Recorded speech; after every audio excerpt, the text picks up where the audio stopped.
और चलिए सबसे पहले आपको लेकर चलते हैं भगवंत मान जो लाइव प्रेस कॉन्फ्रेंस कर रहे हैं। कोई फैक्ट्री या कोई प्रोजेक्ट ऐसा लाया जिहदे नाल पंजाब नूं फायदा होया होवे। अकाली दल ने प्रोग्रेसिव पंजाब कीता सीगा, वो एयरपोर्ट रोड ते बुलाए सी बड़े बड़े जिहड़े इंडस्ट्रीलिस्ट, ਉਹਦਾ ਇੱਕੋ ਹੀ फायदा होया पंजाब नूं कि दुबई तो ਜਿਹੜੀਆਂ ਖਜੂਰਾਂ ਆਈਆਂ ਸੀ ਉਹ ਬਾਦਲ ਪਿੰਡ 'ਚ ਪਹੁੰਚ ਗਈਆਂ ਤੇ ਚੱਲ ਵੀ ਪਈਆਂ, ਉਹ ਹਰੇ ਰੰਗ ਦੇ ਪੱਤੇ ਨਿਕਲ ਆਏ, ਤੁਸੀਂ ਜਾ ਕੇ ਦੇਖ ਸਕਦੇ ਹੋ। ਤੇ ਜਿਹੜਾ 2018 'ਚ ਇਹਨਾਂ ਨੇ ਕੀਤਾ ਸੀ ਐਵੇਂ ਇੰਡਸਟਰੀਲਿਸਟ ਨੂੰ ਬੁਲਾ ਕੇ ਪਤਾ ਨਹੀਂ ਕੀ ਕਰਾਂਗੇ, ਉਹਦਾ ਇੱਕ ਫਾਇਦਾ ਹੋਇਆ ਕਿ ਉਹਦੀ ਜਿਹੜੀ ਅਸੈਸਰੀ ਹੈ ਉਹ ਸਿਸ਼ਮਾ ਪਹੁੰਚ ਗਈ ਜੀ।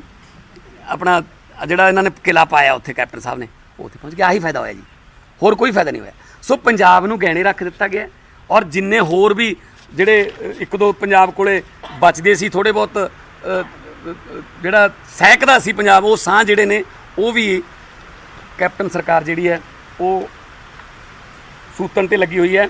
ਹੁਣ ਆ ਜਾਂਦੇ ਹਾਂ ਜੀ, ਜਿਹੜਾ ਮਾਫੀ ਦੀ ਹੈਟ੍ਰਿਕ ਲੱਗੀ ਹੈ ਚੀਫ ਸੈਕਟਰੀ ਵੱਲੋਂ, 3 ਵਾਰੀ ਕਹਿੰਦੇ ਮਾਫੀ ਮੰਗੀ ਗਈ ਹੈ। ਮੈਂ ਵਿੱਤ ਮੰਤਰੀ ਸਾਹਿਬ ਨੂੰ, ਰਾਜਾ ਵੜਿੰਗ ਜੀ ਨੂੰ, ਚੰਨੀ ਸਾਹਿਬ ਨੂੰ, ਸੁਖਜਿੰਦਰ ਰੰਧਾਵਾ ਜੀ ਨੂੰ, ਸੰਗਤ ਸਿੰਘ ਗਿਲਚੀਆ ਜੀ ਨੂੰ, ਰਾਜਕੁਮਾਰ ਵੇਰਕਾ ਜੀ ਨੂੰ, ਪ੍ਰਗਟ ਸਿੰਘ ਹੋਰਾਂ ਨੂੰ ਸਾਨੂੰ ਪੁੱਛਣਾ ਚਾਹੁੰਦਾ ਵੀ ਉਹ 3 ਮਾਫੀਆਂ ਨਾਲ ਪੰਜਾਬ ਦੇ ਖਜ਼ਾਨੇ 'ਚ ਕਿੰਨੇ ਪੈਸੇ ਆ ਗਏ ਜੀ ਐਕਸਾਈਜ਼ ਦੇ। ਗੱਲ ਤਾਂ ਸ਼ੁਰੂ ਹੋਈ ਸੀ ਘੁਟਾਲੇ ਤੋਂ, ਐਕਸਾਈਜ਼ ਦੇ ਘੁਟਾਲੇ ਤੋਂ, ਖਤਮ ਕਰਤੀ ਮਾਫੀ ਤੇ ਮਾਫੀ ਮੰਗ ਲਈ, ਮਾਮਲਾ ਓਵਰ ਜੀ। ਫਿਰ ਕਿਉਂ ਨਾ ਲੋਕ ਇਹ ਕਹਿਣ ਕਿ ਇਹ ਰਲੇ ਹੋਏ ਨੇ ਕਿ ਇਹਨਾਂ ਨੇ ਜਿਹੜੀਆਂ ਆਪਦੇ ਹਿੱਸੇ ਵੰਡ ਲਏ ਹੋਣਗੇ। ਮੇਰੇ ਕੋਲੇ ਰਾਜਾ ਵੜਿੰਗ ਦੇ ਟਵੀਟ ਪਏ ਨੇ, ਸਕਰੀਨਸ਼ਾਟ ਲੈ ਲਏ ਸੀ ਮੈਂ, ਕਿਉਂਕਿ ਮੈਨੂੰ ਪਤਾ ਸੀ ਬਾਅਦ 'ਚ ਡਿਲੀਟ ਕਰਨਗੇ, ਸੋ ਉਹ ਕਰ ਵੀ ਦਿੱਤੇ ਗਏ ਨੇ। ਕੀ ਰਾਜਾ ਵੜਿੰਗ ਹੁਣ ਜਵਾਬ ਦੇਣਗੇ ਕਿ ਉਹਨਾਂ ਜਿਹੜੇ ਜਿਨ੍ਹਾਂ ਦੇ ਵਿੱਚ ਤੁਸੀਂ ਵੀ ਪੜ੍ਹੇ ਹੋਣਗੇ, ਤੁਸੀਂ ਚਲਾਏ ਵੀ ਸੀ, ਮੀਡੀਆ ਨੇ ਚਲਾਏ ਵੀ ਸੀਗੇ, ਜਿਨ੍ਹਾਂ ਦੇ ਵਿੱਚੋਂ ਮੈਂ ਪੜ੍ਹ ਕੇ ਤੁਹਾਨੂੰ ਸੁਣਾ ਦੇਣਾ ਕੁਛ ਤਾਂ, ਉਹਦੇ 'ਚ ਇਹ ਆ ਗਿਆ ਪਹਿਲੇ ਨੰਬਰ 'ਤੇ, will the Punjab Chief Secretary Mr. Karan Avtar Singh deny that his only son Mr. Harman Singh has or has had till very recently benami interest in the lease of the Hamira distillery in Kapurthala district belongs to Jagjit Industries। फिर अगला tweet सीगा, will the Punjab Chief Secretary Mr. Karan Avtar Singh deny that he does not know Mr. Arvind Singla, a Chandigarh based liquor businessman, and one Mr. Chandan, a Jalandhar based businessman, who are 2 of the partners of the firm that has taken over the Hamira distillery। ਇਹ ਰਾਜਾ ਵੜਿੰਗ ਜੀ ਦੇ ਜਿਹੜੇ tweet ਨੇ 5 ਨੇ। ਕੀ ਇਹਨਾਂ ਦਾ ਜਵਾਬ ਮਿਲ ਗਿਆ ਜੀ ਆਪਣਾ ਰਾਜਾ ਵੜਿੰਗ ਜੀ ਨੂੰ ਚੀਫ ਸੈਕਟਰੀ ਤੋਂ? ਉਹ ਇਹ ਕਲੀਅਰ ਕਰਨ ਕਿ ਇਹਨਾਂ ਨੇ ਜਿਹੜੇ ਟਵਿੱਟਰੀ ਹੋ ਜਾਂਦੇ ਬਾਅਦ 'ਚ ਉਹਨਾਂ ਨੂੰ ਡਿਲੀਟ ਕਰ ਦਿੰਦੇ ਆ, ਉਹਦਾ ਤੁਹਾਨੂੰ ਉਹਨਾਂ ਪੰਜਾਬ ਨੂੰ ਕੀ ਫਾਇਦਾ ਹੋਇਆ ਜੀ? ਜਾਂ ਇਹਨਾਂ ਸਵਾਲਾਂ ਦੇ ਜਵਾਬ ਮਿਲ ਗਏ? ਜੇ ਇਹਨਾਂ ਜਵਾਬ ਮਿਲ ਗਏ ਤਾਂ ਫਿਰ ਮਾਫੀ ਮੰਗਣਗੇ ਰਾਜਾ ਵੜਿੰਗ ਜੀ ਕਿ ਮੈਂ ਗਲਤ ਇਲਜ਼ਾਮ ਲਾਤੇ ਸੀ, ਕਿਉਂਕਿ ਉਹ ਕਹਿੰਦੇ ਜੀ ਤਾਂ ਲਿਖ ਕੇ ਦੇਤਾ ਉਹਨਾਂ ਨੇ ਤਾਂ ਚੀਫ ਸੈਕਟਰੀ ਨੂੰ ਤਾਂ ਕਿ ਮੇਰੇ ਮੁੰਡੇ ਦਾ ਕੋਈ ਬਿਜ਼ਨਸ ਹੀ ਹੈ ਨਹੀਂ। ਤਾਂ ਫਿਰ ਇਹ ਸਾਰੇ ਟਵੀਟਾਂ ਨੂੰ ਰੀਟਵੀਟ ਮਾਰਿਆ ਰਾਜਕੁਮਾਰ ਵੇਰਕਾ ਨੇ, ਸੰਗਤ ਸਿੰਘ ਗਿਲਚੀਆ ਨੇ, ਸੁਖਜਿੰਦਰ ਰੰਧਾਵਾ ਨੇ, ਠੀਕ ਹੈ ਜੀ, ਸਾਰਿਆਂ ਨੇ 11 ਦੇ ਲਗਭਗ MLA ਨੇ ਵਿੱਚ ਮਿਨਿਸਟਰ ਪਾ ਕੇ ਵੀ ਇਹ ਮਾਰਿਆ ਸੀ। ਅਤੇ ਚੰਨੀ ਸਾਹਿਬ ਦੱਸ ਦੇਣ ਵੀ ਜਿਹੜੀ ਉਹਨਾਂ ਨੂੰ ਧਮਕੀ ਮਿਲੀ ਸੀ ਫਿਰ ਉਹਦਾ ਕੀ ਬਣਿਆ ਹੁਣ, ਵੀ ਉਹ ਠੀਕ ਹੋ ਗਿਆ ਸਾਰਾ ਕੁਛ? ਚੈਨਲਾਂ ਤਾਂ ਬੜਾ ਬਹਿ ਗਏ ਸੀਗੇ, ਅਸੀਂ ਵੀ ਉਹਨਾਂ ਦੀ ਪਰਸਨਲ ਤਾਂ ਅਸੀਂ ਵੀ ਸਪੋਰਟ ਕੀਤੀ ਸੀ, ਪਰ ਉਹਦਾ ਹੱਲ ਤਾਂ ਦੱਸ ਦੇਣ ਨਾ, ਹੁਣ ਹੱਲ ਹੋ ਗਿਆ ਜੀ ਕੋਈ? ਸੋ ਸਭ ਇਹ ਇੱਕ ਦੂਜੇ ਆਖਰੀ ਸਾਲ ਇਹਨਾਂ ਦਾ, ਇਹ ਕਹਿੰਦੇ ਵੀ ਚਲੋ ਜਾਂਦੇ ਜਾਂਦੇ ਕੁਛ ਨਾ ਕੁਛ ਲੈ ਹਿੱਸਾ ਮਿਲ ਜੇ ਥੋੜ੍ਹਾ ਬਹੁਤ। ਅਤੇ ਕੈਪਟਨ ਸਾਹਿਬ ਨੇ ਸ਼ਰੇਆਮ ਕਲੀਨ ਚਿੱਟ ਦੇ ਕੇ ਕਰਨ ਅਵਤਾਰ ਸਿੰਘ ਨੂੰ ਇਹਨਾਂ ਨੂੰ ਦੱਸਤਾ ਸੀ ਕਿ ਮੈਂ ਕਿਸੇ ਦੀ ਨਹੀਂ ਮੰਨਦਾ, ਉਹ ਅਫਸਰਸ਼ਾਹੀ ਦੇ ਨਾਲ ਨੇ। ਔਰ ਹੁਣ ਤਾਂ ਕਰਨ ਅਵਤਾਰ ਸਿੰਘ ਜੀ ਨੂੰ ਉਹ ਮੇਰੇ ਖਿਆਲ 'ਚ ਵਾਟਰ ਰਿਸੋਰਸ ਜਿਹੜਾ ਬੋਰਡ ਹੈ ਉਹਦਾ ਚੇਅਰਮੈਨ ਲਾਉਣ ਦੀਆਂ ਤਿਆਰੀਆਂ ਨੇ, ਦਫ਼ਤਰ ਦੇਖ ਲਿਆ ਗਿਆ। ਇਹ ਆਮ ਲੋਕ, ਆਮ ਮੁਲਾਜ਼ਮ ਰਿਟਾਇਰ ਹੁੰਦੇ ਨੇ, ਇਹ ਰਿਟਾਇਰ ਨਹੀਂ ਹੁੰਦੇ, ਇਹ ਰਿਟਾਇਰਮੈਂਟ ਤੋਂ ਗਾਹਾਂ ਵਾਲਾ ਵੀ ਦੇਖ ਲੈਂਦੇ ਅੱਗੇ ਜੀ, ਠੀਕ ਹੈ ਨਾ। ਸੋ ਇਹਨਾਂ ਦੀ ਰਿਟਾਇਰਮੈਂਟ ਹੈ ਨਹੀਂ, ਕਿਉਂਕਿ ਅਤੇ ਬਾਕੀ ਇੱਕ ਜਿਹੜਾ ਇਹਨਾਂ ਨੇ ਇਸੇ ਕੈਬਨਿਟ ਦੇ ਵਿੱਚ ਕੀਤਾ, ਮੈਡੀਕਲ ਕਾਲਜਾਂ ਦੀ ਫੀਸ ਵਧਾਤੀ 77%। ਦਿੱਲੀ ਦੇ ਮੇਰੇ ਕੋਲੇ ਡਾਟਾ ਜੀ, 20,000 ਤੋਂ 25,000 ਦੇ ਵਿੱਚ 5 ਸਾਲਾਂ ਦੀ ਫੀਸ ਹੈ ਜੀ ਸਰਕਾਰੀ ਮੈਡੀਕਲ ਕਾਲਜ ਦੀ MBBS ਕਰਨ ਦੀ, 2084 ਸਮਥਿੰਗ ਇੱਕ ਸਾਲ ਦਾ। ਇੱਥੇ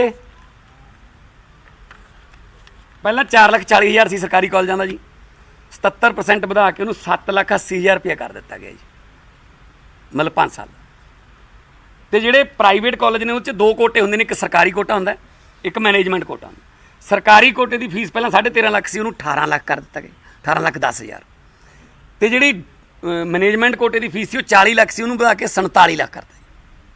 मतलब और इस बीच बड़ी खबर यह है कि लॉकडाउन 5 में कोरोना मरेगा, बड़ा सवाल ये सामने आ रहा है। इसके साथ ही इसके ऊपर रणनीति तैयार की जा रही है। पीएम मोदी और अमित शाह के बीच अहम बैठक की जा रही है। इसके साथ ही इस बैठक में लॉकडाउन बढ़ाने को लेकर चर्चा हुई। गृह मंत्री ने अकेले भी प्रधानमंत्री से बातचीत की है। इसके साथ ही कल मुख्यमंत्रियों से अमित शाह ने फीडबैक भी लिया था कि आगे का रोड मैप क्या है, और इसी को लेकर एक बार फिर बैठकों का दौर जारी है। लॉकडाउन 5 को लेकर बैठकें की जा रही है, रोड मैप तैयार किया जा रहा है, रणनीति तैयार की जा रही है। पीएम मोदी और अमित शाह के बीच भी एक अहम बैठक हुई है। बैठक में लॉकडाउन बढ़ाने को लेकर चर्चा हुई है। इसके साथ ही गृह मंत्री ने अकेले भी पीएम मोदी के साथ बातचीत की है।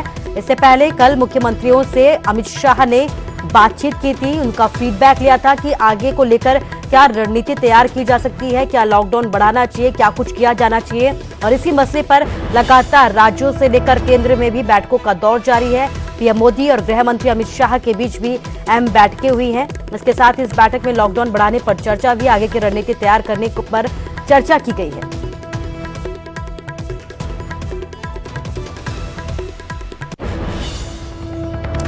और हरियाणा में कोरोना का बड़ा विस्फोट, 50 से ज्यादा केस सामने आए हैं। प्रदेश में 1600 के करीब आंकड़ा पहुंच चुका है। इसके साथ ही फरीदाबाद से कोरोना के 22 नए केस सामने आए हैं और अब तक 297 केस यहां पर हो चुके हैं।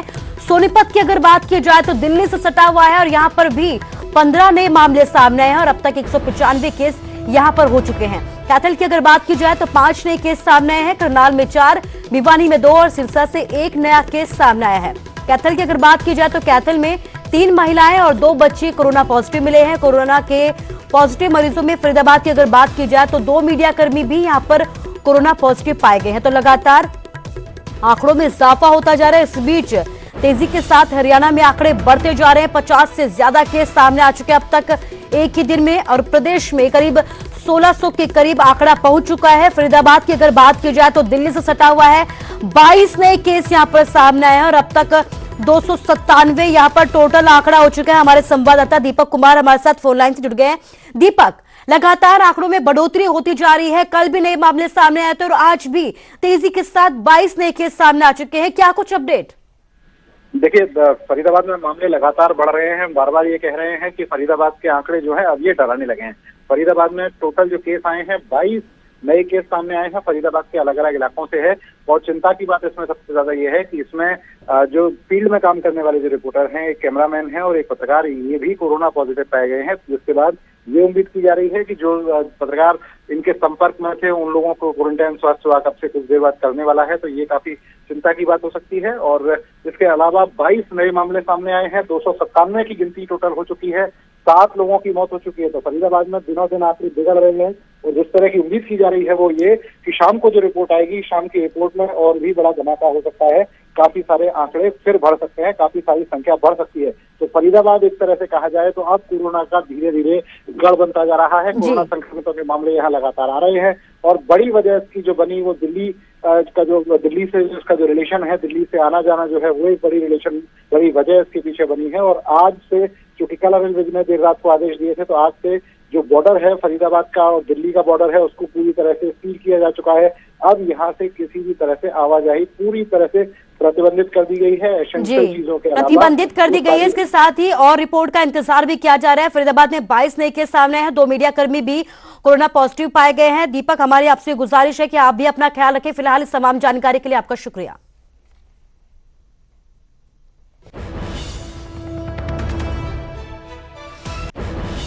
तो इसी के मद्देनजर हरियाणा में कोरोना वायरस के मामलों को देखते हुए राज्य सरकार ने दिल्ली से लगते जिलों के बॉर्डर को सील करने का फैसला लिया है। हरियाणा सरकार के इस फैसले का असर भी दिखना शुरू हो गया। इस रिपोर्ट को देखिए।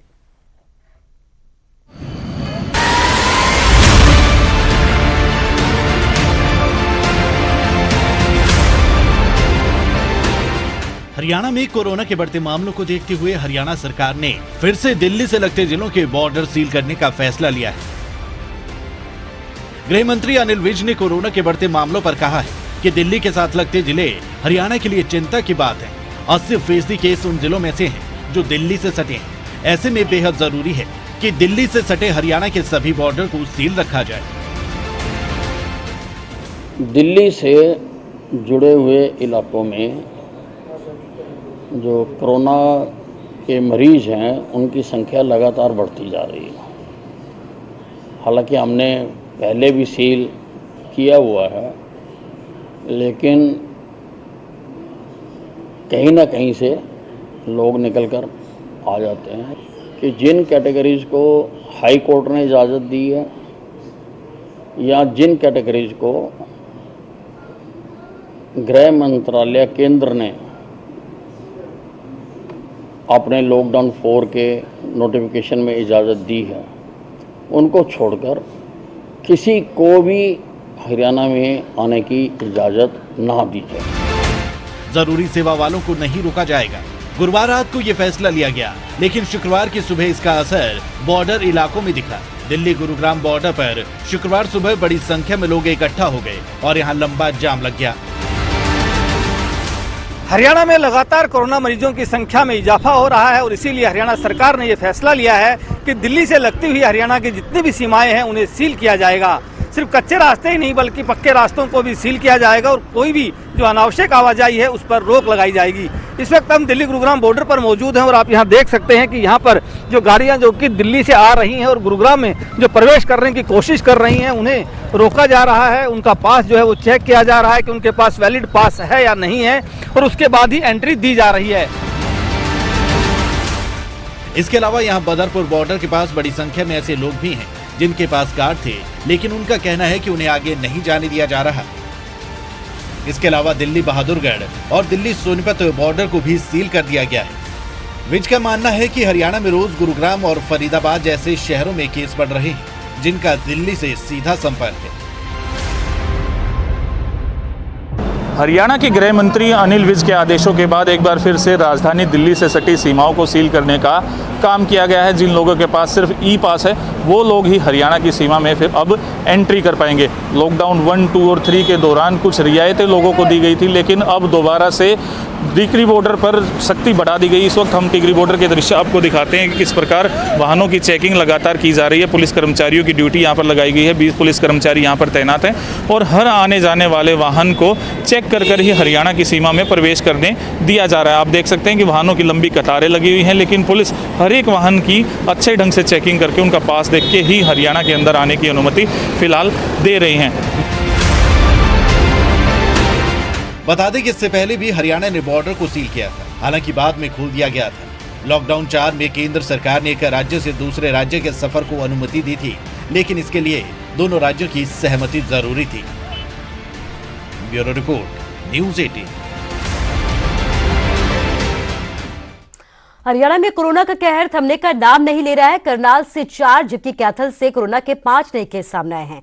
करनाल में 2 मामले सदर बाजार से जुड़े हुए हैं जिनकी ट्रैवल हिस्ट्री उत्तर प्रदेश बताई जा रही है। वहीं 2 मरीज दुपेड़ी गांव के हैं जिनकी ट्रैवल हिस्ट्री मुंबई बताई जा रही है। वहीं कैथल की अगर बात की जाए तो यहाँ 3 महिलाएं और 2 बच्चे कोरोना पॉजिटिव मिले हैं। इनमें से 3 मामले पंतनगर से हैं जबकि एक बलराजनगर से बताया जा रहा है और एक जाखौली का है। सभी केसों की ट्रैवल हिस्ट्री दिल्ली, बहादुरगढ़ और गुरुग्राम की बताई जा रही है। फिलहाल कोरोना मरीजों के संपर्क में आए लोगों की तलाश भी की जा रही है।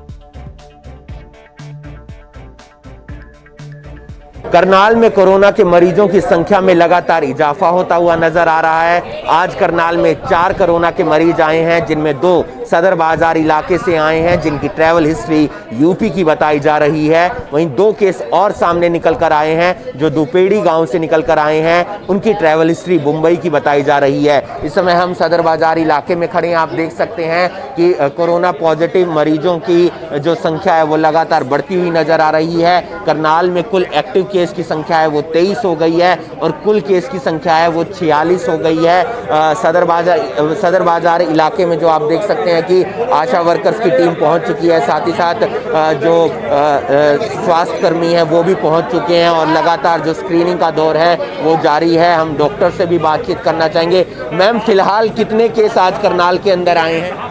सर 4 बता रहे हैं, मेरे एरिया में 2 हैं। तो स्क्रीनिंग की जा रही है। बिल्कुल। तो उन लोगों के भी सैंपल लिए जाएंगे जो संपर्क में आए हैं। अभी तो क्वारंटाइन करा गया है, जब सैंपल के टाइम होगा तो वो भी लिए जाएंगे जो सिम्टम आता। तो आप देख सकते हैं कि आशा वर्कर्स की जो टीम है, साथ ही साथ स्वास्थ्य कर्मियों की जो टीम है, वो मौके पर पहुंच गई है और इस इलाके को कंटेनमेंट जोन बनाया जाएगा और उन लोगों के भी सैंपल लिए जाएंगे अगर उनमें लक्षण पाए जाते हैं कोरोना के। तो क्योंकि एहतियात के मद्देनज़र लगातार कोरोना के जो एक्टिव केस की संख्या है उसमें इजाफा हो रहा है। कुल केस करनाल के अंदर 46 हो गए हैं। आप देख सकते हैं कि यहाँ जो आसपास के घर हैं उनकी भी स्क्रीनिंग की जा रही है ताकि एहतियात के मद्देनज़र कोई भी लापरवाही प्रशासन की तरफ से ना बरती जा सके, क्योंकि लगातार जो मामले सामने निकल कर आ रहे हैं उनकी ट्रैवल हिस्ट्री दिल्ली की, एनसीआर की या फिर उन इलाकों की है जो रेड जोन एरिया पड़ता है। फिलहाल प्रशासन लगातार लोगों से अपील कर रहा है कि बेवजह वो घर से बाहर ना निकलें और अगर वो बाहर निकलते हैं तो मास्क का इस्तेमाल जरूर करें। करनाल से न्यूज़ 18 के लिए हिमांशु नारंग। और बड़ी खबर पंजाब से सामने आ रही है। पंजाब में मास्क नहीं पहनना अब आपको महंगा पड़ सकता है। मास्क नहीं पहनने पर 500 रुपए का जुर्माना लगाया जाएगा। क्वारंटीन के नियम तोड़ने पर भी 2000 रुपए जुर्माना लगेगा। इसलिए जरूरी है कि एहतियात बरतें। सार्वजनिक जगहों पर थूकने पर 500 रुपए जुर्माना लगाया जा सकता है। बस में सोशल डिस्टेंसिंग का उल्लंघन करने पर आप पर 3000 का जुर्माना लगाया जा सकता है। इसके साथ ही कार में सोशल डिस्टेंसिंग का उल्लंघन करने पर 2000 का जुर्माना लगाया जा सकता है। ऑटो और टू व्हीलर की अगर बात की जाए तो इसमें अगर आप उल्लंघन करते हैं नियमों का तो आपके ऊपर 500 रुपए जुर्माना लगाया जा सकता है। तो बड़ी खबर पंजाब से, जहां पर अगर आपने मास्क नहीं पहना तो आप पर 500 रुपए का जुर्माना लगेगा।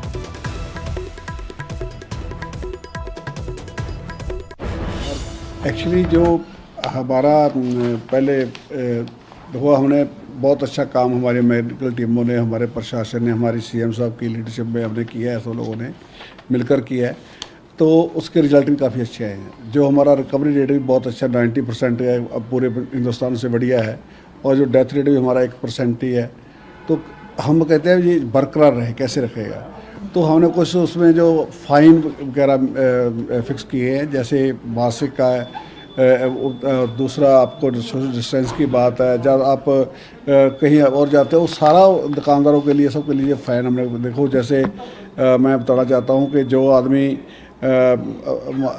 मास्क नहीं पहनता उसको 500 रुपया, और जो violating of the home quarantine instruction उसको 2000 रुपया, और जो आपका पब्लिक प्लेस पे कोई बंदा स्पिटिंग करता उसका 500 रुपया।